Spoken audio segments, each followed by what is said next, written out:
سلطان عبدالحمید اول سلطنت عثمانیہ کے 27 سلطان تھے جنہوں نے 1774 سے 1779 تک حکومت کی۔ وہ سلطان احمد ثالث کے بیٹے اور سلطان مصطفیٰ ثالث کے بھائی تھے۔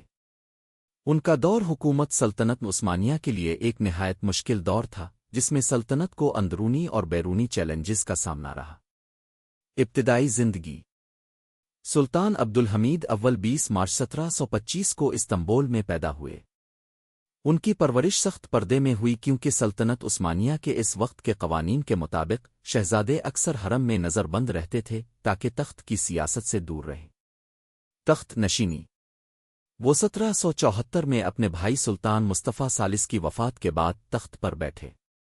ان کی حکومت کے آغاز پر ہی سلطنت کو روس کے ساتھ ایک بڑی شکست کا سامنا کرنا پڑا، جس کا اختتام معاہدہ کوچک کینارچا ٹریٹی آف پر ہوا۔ یہ معاہدہ سلطنت عثمانیہ کے لیے نہایت ذلت آمیز تھا اور اس سے سلطنت کو روس کے ہاتھوں کئی علاقے کھونے پڑے۔ دور حکومت کی خصوصیات فوجی اور انتظامی اصلاحات سلطان عبدالحمید اول نے سلطنت کی کمزور ہوتی ہوئی فوجی طاقت کو بہتر بنانے کی کوشش کی۔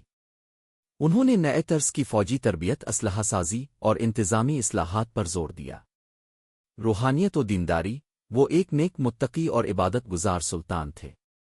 ان کے دل میں عوام کے لیے ہمدردی پائی جاتی تھی۔ انہیں صوفیوں سے بھی گہری عقیدت تھی۔ تعلیمی اصلاحات سلطان نے مذہبی تعلیم کے ساتھ ساتھ سائنسی علوم کی تعلیم کو بھی فروغ دینے کی کوشش کی۔ معاشی مشکلات ان کے دور میں سلطنت کو شدید مالی بحران کا سامنا رہا، جسے قابو میں لانا مشکل ثابت ہوا۔ وفات سلطان عبدالحمید اول 7 اپریل 1779 کو وفات پا گئے۔